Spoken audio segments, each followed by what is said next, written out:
Et nous revoilà pour parler des commentaires de la semaine. Il y en a eu des vachement intéressants.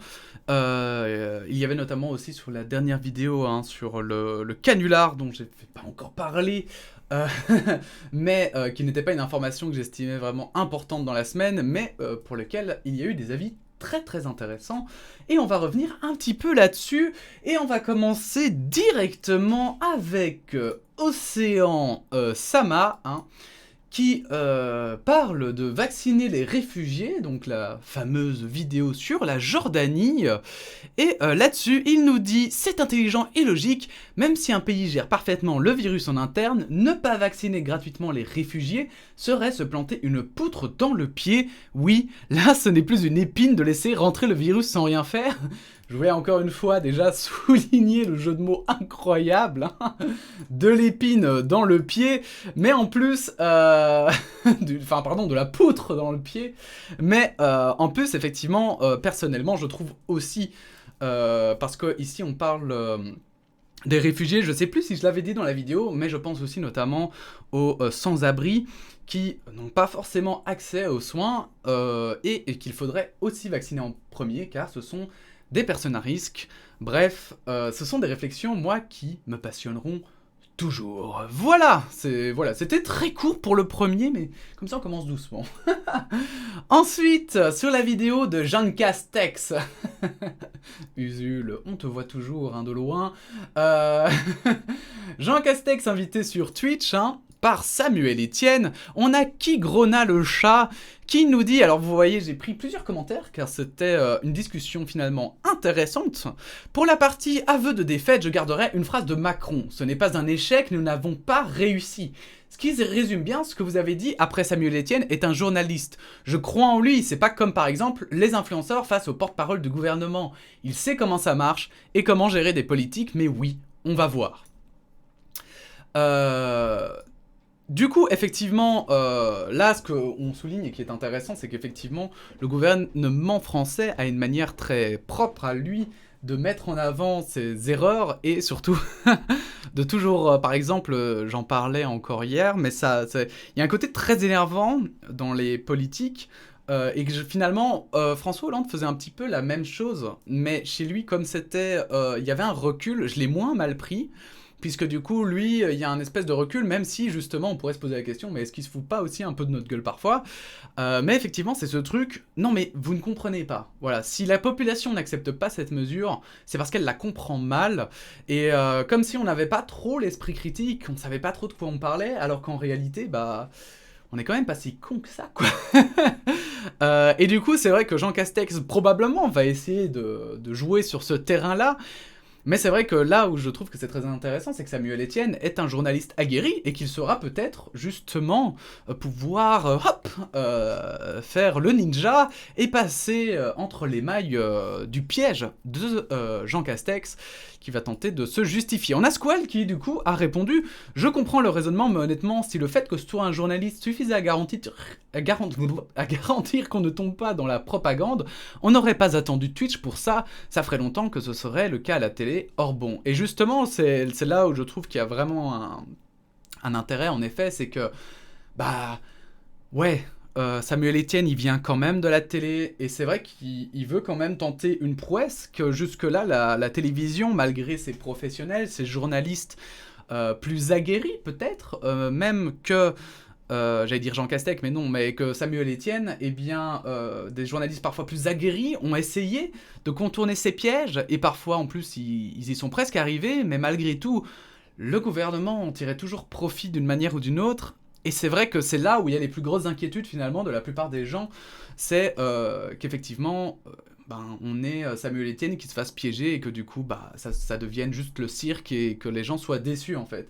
Et quand je lis les commentaires, d'ailleurs, par rapport à Samuel Etienne, quand je vois les gens qui le critiquent, quand je vois les gens à quel point, parfois aussi, ils le critiquent de manière émotive, en fait, c'est que on sent vraiment...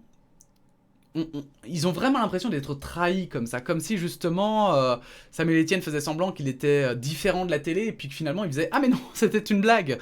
Et je trouve qu'en fait, ça montre à quel point Samuel Etienne avait réussi à réconcilier une partie en fait du public qui est sur Twitch avec finalement, je vais dire, des bases qui sont propres aussi à la télé. Mais là, c'est clair qu'il a fait un faux pas qui, du coup, vu qu'il avait tellement bien réussi, enfin moi je le vois comme ça en tout cas, il avait tellement bien réussi à le faire que les gens se sentent trahis parce qu'ils se disent ah mais non, mais c'est pas possible quoi, on avait confiance en lui et puis maintenant il nous fait ce coup-là, mais oh là là, donc je trouve que ce commentaire est très, très pertinent. Évidemment, on verra par rapport à Jean Castex ce qu'il fera. Et c'est ce que disait, c'est ce qu'a répondu Qui Grena le chat. Et oui, je sais que le journalisme n'est pas neutre et que oui, il pourra déjouer les pièges de notre cher et adoré ministre, mais aussi pour dire que ce ne sera pas forcément le cas. On verra bien, et effectivement, on verra ce soir, et probablement que cette interview, je la regarderai, je l'avais dit, en rediffusion, puisque moi-même je stream ce soir, donc je la regarderai en rediffusion, et je donnerai mon avis, mon opinion, j'essaierai de vous faire un retour dessus. On passe au commentaire suivant hein, sur Marine Le Pen, invitée sur Twitch. J'ai eu un échange très intéressant avec quelqu'un qui, justement, était d'une opinion différente de moi. Et honnêtement, c'est très intéressant. J'aimerais quand même le souligner, notamment parce que sur cette chaîne-ci, la parenthèse, ce que je trouve trop bien, c'est qu'il y a des gens... Je sors un peu, justement, on va dire, de... Parfois, vous savez, on a tendance à rester trop dans les mêmes sphères, et le but de la parenthèse, c'était vraiment de piocher des gens qui avaient des avis parfois contraires, aussi à moi. Pas seulement, heureusement aussi, ne vous inquiétez pas, mais justement qui cherchent comme moi à avoir un esprit critique et qui, du coup, parfois sont peut-être d'accord et puis parfois pas d'accord. Et en l'occurrence, ici, j'ai eu quelqu'un qui était totalement en désaccord sur moi sur cette vidéo, et c'était très intéressant parce qu'on a pu échanger et du coup, voilà, s'échanger des informations et je crois tous les deux grandir dans notre réflexion, et c'est très très cool. C'était vraiment ce que je recherche. Mais j'ai pris le commentaire ici de Sailors, parce que l'autre discussion était très très longue, donc je vous invite directement à aller voir la discussion de commentaires. Ici Sailors qui nous dit « La crédibilité de Samuel Etienne baisse aussi vite. Venir sur Twitch pour parler de journaux lui avait donné une crédibilité car il arrivait de la télévision et que tout se passait bien. Il a ensuite invité Hollande en disant que ce sera très rare ce genre de choses. Le lendemain de l'interview d'Hollande, il annonce que le dimanche de la même semaine, il y aura Jean Castex. Il dit ensuite à la radio qu'il n'y aura pas l'extrême droite sur sa chaîne Twitch et chez lui, et le lendemain, il annonce qu'il propose à Marine Le Pen de venir. Alors, pas chez lui du coup, mais effectivement dans un endroit neutre. Comment croire quelqu'un qui change d'avis chaque jour, même s'il pense faire ça par bienveillance? En invitant Castex, il s'oblige à inviter les autres partis politiques, il s'est enfermé dans un jeu sans fin. Et c'est ça que j'ai beaucoup aimé dans les débats sur Samuel Etienne, donc ça c'est sur la dernière vidéo évidemment, là où il a invité Marine Le Pen à discuter, hein. C'est qu'en fait... sur cette chaîne, j'ai trouvé qu'on était tous plutôt, en effet, assez critiques, mais pas virulents, en fait, contre Samuel Etienne. J'ai trouvé ça très cool, parce que j'ai eu finalement très peu de commentaires, enfin, j'ai pas eu de commentaires, en fait, de haine envers Samuel Etienne, parce que j'ai cru, en suivant un petit peu son Twitter de loin, qu'effectivement, il y en a qui l'ont insulté, et je trouve ça très triste. Mais ici, on a eu un peu de recul et des discussions, du coup, super intéressantes, et Sailors met en avant quelque chose de très très vrai. La communication de Samuel Etienne a été très très très mauvaise pour le coup. Je crois qu'il a mal joué. Alors encore une fois, on ne remet pas en cause sa bienveillance et le fait d'avoir voulu bien faire, mais c'est vrai qu'il l'a, en voulant bien faire, il a mal fait, et du coup, d'un jour à l'autre, il a changé d'avis. D'ailleurs, moi je me suis dit, mais c'est pas possible, cette semaine j'ai parlé que de lui, c'est pas possible, il change tellement d'avis. Heureusement, en fin de cette semaine, il a arrêté, et je pense que c'était la chose à faire. Parce que là, il s'empêtrait dans, dans un truc qui allait lui échapper. Mais effectivement, je pense que c'est ça qui a aussi rendu les gens, la déception des gens de plus en plus grande. C'est qu'il n'a pas arrêté de changer d'avis. Alors ça montre qu'à la fois il est critique, mais d'un autre côté aussi, du coup, ça montre un espèce de manipulable. Ça veut dire qu'il est pas, enfin voilà, qu'il est pas sûr de lui, que finalement il est toujours le cul entre deux chaises et qu'il veut faire bien, mais qu'en même temps il faut donner la parole à tout le monde, etc. Et j'ai trouvé que effectivement, outre même le débat de fond par rapport à ces invitations, on a la communication qui a été merdique. Et du coup, qui fait que ça a amplifié encore le débat et amplifié en fait les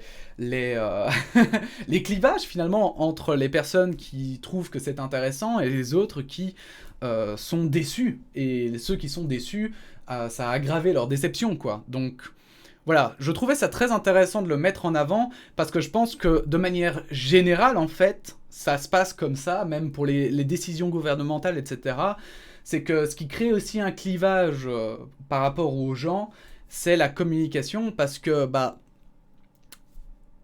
inévitablement, prendre des mesures, ça va faire des contents et des mécontents, mais la façon de le dire va amplifier ou non la façon dont vont le prendre les gens, quoi. Et je trouvais qu'ici, c'était un beau mini-exemple dans un petit microcosme qui est Twitch et Samuel Etienne. Voilà, commentaire suivant, le harcèlement tue encore, triste histoire qu'on a encore lue, en espérant que ce soit la dernière. On a Nia-chan, hein, modératrice d'ailleurs des commentaires. J'ai subi du harcèlement, même du cyberharcèlement, ce n'a jamais été aussi loin, mais ça m'avait énormément impacté. Et ça m'impacte toujours, j'ai toujours du mal à aller vers les autres, et je n'avais jamais entendu parler du numéro anti-harcèlement. Je pense qu'il faudrait éduquer, apprendre et sensibiliser. Voilà. Ce qui rejoignait plutôt mon avis, hein, que j'avais dit en vidéo. Et là, on a Kakatouès qui a répondu, notamment.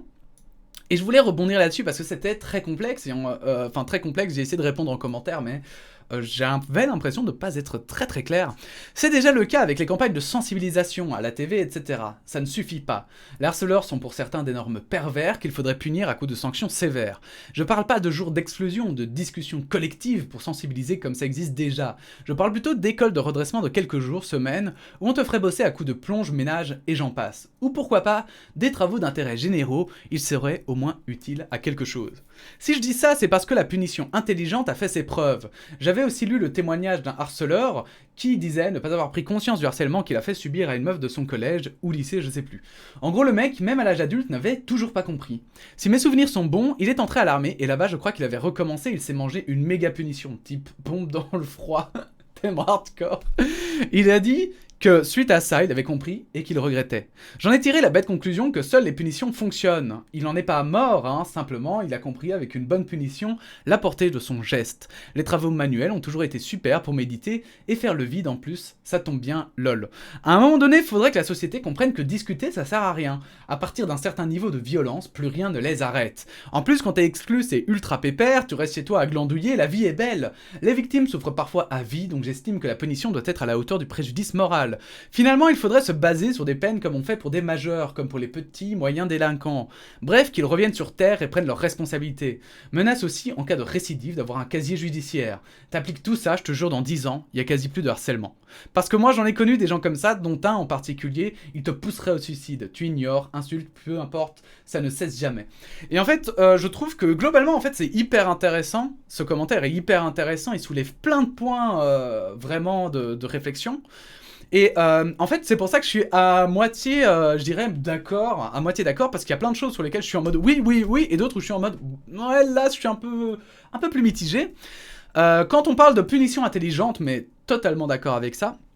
Totalement d'accord sur le fait aussi, je pense que l'exclusion, ça ne suffit pas, que les discussions, enfin voilà, les discussions tous ensemble, ça fait un peu naïf en fait. Si on pouvait tout résoudre à coup de discussion, ça ferait longtemps qu'il y aurait plus de guerre. Hein. Mais effectivement, il y a un moment donné où la violence, en fait, pour moi, la violence est toujours un point de rupture. C'est quand deux personnes ne se comprennent tellement pas qu'ils en deviennent violents, ou que quelqu'un souffre tellement qu'il devient violent, en fait. Parce que pour le coup, là, on parle littéralement de ça. Hein. Mais du coup, ça peut être de la violence envers soi-même ou envers les autres. Hein. Par exemple, les pays, en général, c'est plutôt envers les autres.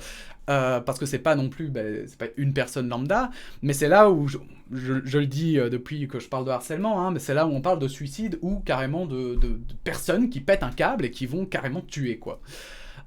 Ici, évidemment, dans cette vidéo-ci, le cas était beaucoup plus particulier, mais pour revenir aux commentaires, donc je pense qu'effectivement, il faut des punitions. Je trouve que la menace aussi en cas de récidive d'avoir un casier judiciaire est totalement intéressant. Enfin, effectivement, pour montrer, je trouve, parce que même si ça n'arriverait quasiment jamais, symboliquement, ça aurait un poids, en fait. Ça voudrait dire que t'es pris comme un délinquant. Et ça, y a plein de harceleurs qui, justement, sont pas fous en fait, donc ils savent ce que ça implique d'avoir un casier judiciaire et ils sont pas capables d'aller jusque là en fait.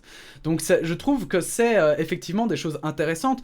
Maintenant personnellement, alors oui, les punitions fonctionnent, mais je pense qu'il y a des limites. Je ne pense vraiment pas qu'un ado, en l'occurrence qui harcèle, va forcément se rendre compte du mal qu'il fait juste parce qu'il va faire des pompes dans le froid par exemple.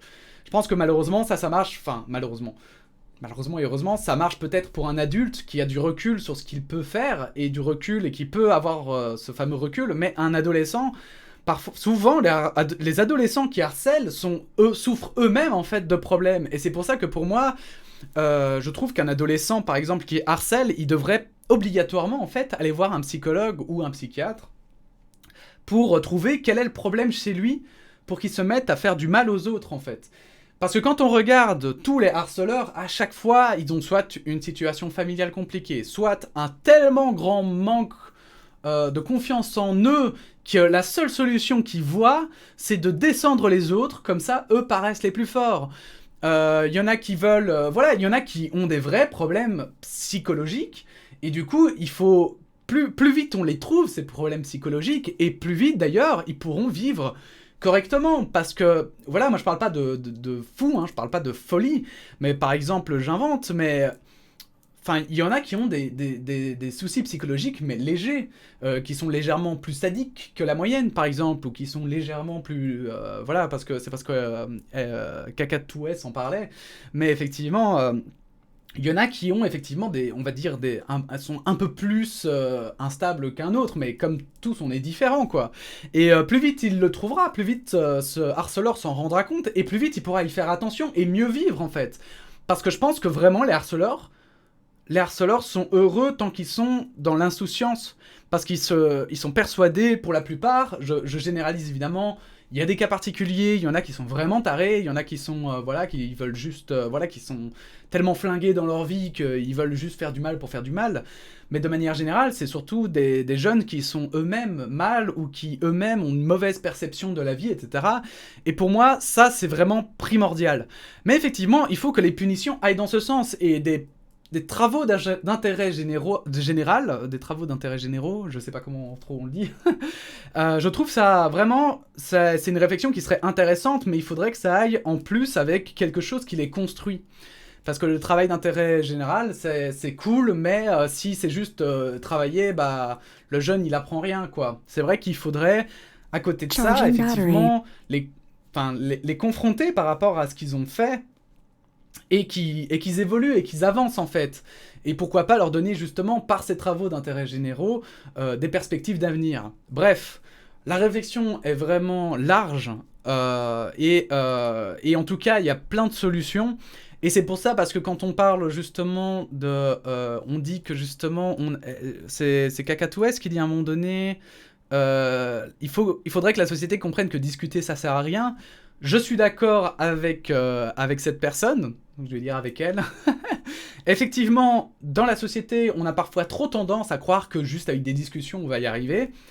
Mais d'un autre côté, les discussions fonctionnent aussi, en fait. Ça va de pair, pour moi. Ça va vraiment de pair. Il n'y en a pas un qui fonctionne mieux que l'autre, en fait. Ça va de pair, et il ne faut pas aller dans l'extrême de l'un ou dans l'extrême de l'autre. Et pour le moment, c'est vrai qu'on a tendance à croire que les jeunes, c'est un monde plein de papillons et de paillettes, et donc du coup, il suffit qu'on discute et c'est bon, quoi. C'est pas bien, hein, et puis ça passe. Et non, ça évidemment, on est trop dans cet extrême-là, mais il faut pas rentrer dans l'autre extrême du coup, parce qu'on se dit, bah du coup, ça marche pas, quoi. Voilà pour ce commentaire. Bien sûr, évidemment, n'hésitez pas à recommenter ici, hein, dans la section commentaires, si vous voulez réagir à nouveau. J'essaierai de répondre, et puis pourquoi pas, je peux répondre aussi dans une autre vidéo sur les commentaires. Hein. Alors, la France vole encore ses auteurs. On m'a rectifié, hein, vite fait. C'est The Voyageur qui m'a rectifié et qui m'a dit l'URSSAFF perçoit et redistribue les aides sociales en gros. Donc, ben voilà, c'est une petite rectification parce que j'avais dit que c'était... des droits d'auteur, mais effectivement, c'est pas tout à fait la même chose, et du coup, je lui ai répondu que je comprenais que du coup les auteurs sont encore plus en colère parce qu'il y a notamment énormément de contrats qui en fait les sortaient de l'URSSAFF et du coup Et du coup, en fait, ils ont pas de pension ou ils ont pas d'aide sociale, etc. Et ça les fout bien dans la merde quand ils ont plus de contrat, en fait. Ou alors qu'ils vont être pensionnés. Bref. On a des jeunes font un canular qui tourne mal, donc en très gros, parce que ça j'ai pas résumé dans la vidéo résumée, il y a 2 jeunes filles qui ont fait un canular où elles ont fait semblant, où elles ont envoyé au hasard un SMS en disant j'ai le corps, où est-ce que je le cache, et il y en a qui ont appelé la police, et du coup, elle se retrouve maintenant devant un juge parce qu'on estime que des travaux d'intérêt, la procureure estime que des travaux d'intérêt général ne suffisent pas pour ce comportement. Et on a encore Océan Sama qui nous dit, je l'ai pris lui parce qu'en fait il résumait très bien, je pense, finalement les pensées qu'il y avait dans les commentaires. Je suis partagé perso, oui il faut être sévère car si les gens sont stupides, suffit de voir toutes les théories du complot qui fleurissent avec la pandémie, et la police est obligée de vérifier quand on leur signale un truc aussi grave que suspicion de meurtre, ce qui bouffe leur temps déjà limité. Limité, faut l'avouer, en partie à cause des quotas à la con en France. Donc effectivement, là-dessus, moi je suis totalement d'accord, hein. C'était stupide ce qu'elles ont fait. Mais je pense que c'est justement là la différence, c'est qu'en fait, elles sont adolescentes. Elles ont 15 et 17 ans. Alors celle qui a 17 ans, on pourrait discuter en disant « Ouais, mais elle a presque 18, etc. » Bon, ok. Mais celle qui a 15 ans, elle a 15 ans, quoi, bordel de merde. Elle est encore ado, et quand t'es ado, je trouve, il y a plein de trucs que tu n'as pas forcément conscience. Il y a plein de trucs où tu te dis juste c'est rigolo, je le fais, quoi. Et enfin, tu te dis, personne va me croire, en fait. Personne va croire qu'il y a un mec qui se plante et qui veut cacher un corps et qui du coup, se trompe de numéro de téléphone, quoi. Et ils n'ont pas forcément l'idée des conséquences que ça peut avoir. Et pour moi, quand on est jeune, normalement, et qu'on voit la police débarquer à 2 h du matin chez soi, déjà, ça fait un choc. Et en plus, évidemment, faire des travaux d'intérêt général, ça fait tellement chier, parce que je m'en souviens, moi j'en ai jamais eu, mais je me souviens que rien que d'être collé, nous c'était en début de journée, on devait venir plus tôt à l'école, ça faisait chier, donc ça évitait déjà pas mal de gens de venir en retard à l'école. Mais alors du coup, des travaux d'intérêt général, j'avoue que bon, ça m'aurait semblé largement suffisant. Et c'est là où je trouve que c'est un peu sévère de les faire passer devant un juge. Peut-être que les parents vont devoir débourser des frais en plus, de justice, etc. Je trouvais ça assez sévère. Maintenant, ce qu'on m'a aussi souligné, c'est est-ce que c'est la première fois qu'elle le faisait? Est-ce que c'est une mode qui est en ce moment en France? C'est des paramètres qui n'étaient pas dits dans l'article, donc moi j'ai présupposé que non. Et effectivement, c'est des paramètres qui pourraient changer le jugement qu'on en a, parce qu'effectivement, si c'est une mode, il faut qu'ils y mettent fin, et peut-être qu'elles n'ont pas de chance, mais qu'elles servent d'exemple pour cette région de la France. Bref, évidemment, c'est un débat sans fin. Mais voilà, je le trouvais juste un peu dur, et c'est là où Océan Sama, effectivement, semble d'accord. Les envoyer devant le juge, c'est quand même abusé, car là, c'est la gestion du problème qui bouffe le temps disponible de la justice, qui, comme on le sait, est déjà très lente. Et effectivement, faire perdre le temps à un juge pour une broutille pareille, alors qu'on a déjà perdu le temps de la police, c'est aussi un débat qui est intéressant. Bref. Commentaire qui résumait finalement très bien, je trouvais, les réflexions qu'on a eues autour de cette vidéo. Et puis ici, le dernier commentaire. Ah, c'est les petits commentaires trolls, vous savez que de temps en temps, j'aime bien les mettre. Hein. Donc sur la vidéo, la fin de Poutine, mais c'est pas très important, je vais pas faire de résumé, mais en très gros, je parlais de Poutine, hein, et des manifestations en Russie contre Poutine. Et là-dessus, on a Ange Blanc qui me répond « Te fatigue pas bonhomme, la Russie et Vladimir Poutine sont trop grands pour toi et t'es semblable. » Alors je sais pas exactement ce qu'il voulait dire par semblable. Vous savez, parfois semblable c'est islamo-gauchiste, parfois semblable c'est gros facho de merde. Donc bon, on sait pas trop, mais ce que je trouvais très intéressant dans ce commentaire, en fait, et c'est ça que je voulais rebondir, c'est que je trouve que les gens qui protègent Poutine ont une fâcheuse tendance de créer un clivage. Et moi, ça m'étonne toujours. Parce que, en fait, en l'occurrence, moi je critique Poutine. Enfin, j'estime que je critique Poutine, mais je critique aussi mon propre État, ainsi que l'État français, ainsi que l'État américain, ainsi que, voilà, il n'y a pas, je ne fais pas passer Poutine pour un monstre, même si pour moi c'est clairement un despote, Ça veut pas dire que pour moi, par exemple, Poutine est moins pire qu'un Trump, par exemple. Voilà. Pourtant, Trump a été élu démocratiquement et a été président américain. Donc, voilà, moi, Poutine aussi, il y a des gens en Belgique, des politiciens, où je trouve qu'ils sont assez proches dans les idées de Poutine, et ça me dérange. J'essaye d'être critique envers la gauche, envers la droite, enfin bon bref, envers tout le monde en final. Même les personnes que j'apprécie, j'essaye de jamais me dire « Ah ben comme je l'apprécie, il dit la vérité ». J'essaye toujours de voir si, voilà, si le fond de ce qu'ils disent est vrai. Or, toutes les personnes qui protègent Poutine, toutes les personnes qui viennent sur les vidéos de Poutine et qui râlent parce que je mets en avant un défaut de Poutine, eh bien, c'est assez intéressant parce que à chaque fois, c'est justement le grand Poutine, quoi. C'est comme si on ne pouvait pas l'attaquer. Et pour moi, à chaque fois que je vois ce genre de commentaires, ça me conforte dans l'idée que Poutine, effectivement, fait de la propagande. Il fait de la propagande qui visiblement marche. Et en même temps, je fais attention parce que je me dis que Poutine, c'est pas un imbécile, qu'en Russie, ils ont très bien compris que Internet était une manière très intéressante de manipuler les esprits, justement, et on sait qu'ils ont fait pas mal de comptes fantômes dans lesquels ils ont essayé d'influencer les différentes opinions des personnes, et donc il y a des comptes comme ça qui traînent et qui viennent mettre des commentaires. Donc voilà, je voulais juste le relever. Faites quand même attention sous les vidéos aux commentaires que vous voyez, même les commentaires qui sont contre, parce que quels que soient les extrêmes, extrême gauche, extrême droite, parce que malheureusement l'extrême gauche aussi commence à le faire, alors que parfois, pour des causes justes, parfois, c'est les fameux SJW, hein, comme certains les appellent. Mais effectivement, faites attention parce que il y a plein de faux comptes qui circulent et qui veulent juste provoquer des réactions qui ne sont pas là pour débattre, mais juste pour exister. Et effectivement, ces comptes ne méritent pas forcément, en fait de l'attention, et parfois font passer une opinion comme majeure, alors qu'en réalité, c'est juste 20 faux comptes qui le disent, et il y a une seule personne derrière. Donc bref, tout ça pour dire, il faut faire attention, je ne dis pas que forcément ce commentaire est faux, surtout que c'est un seul en dessous d'une vidéo, voilà. Mais je trouve que voilà, je voulais partager cette réflexion parce qu'il faut vraiment faire gaffe. C'est à chaque fois quand je vois des commentaires comme ça, je me dis, fais quand même bien gaffe, les personnes qui ont des avis tranchés, quand elles ne répondent pas, en général, ça peut être des gens qui sont juste là pour troller et pour essayer d'influencer ton opinion, et donc, ou l'opinion des gens qui viendraient sur cette vidéo. Donc il faut faire attention, et je voulais, puisque je me suis fait moi-même la réflexion, je voulais la partager avec vous. Bref, c'est tout pour aujourd'hui, 30 minutes de vidéo quand même, heureusement que je fais une vidéo à part hein, pour faire un récapitulatif.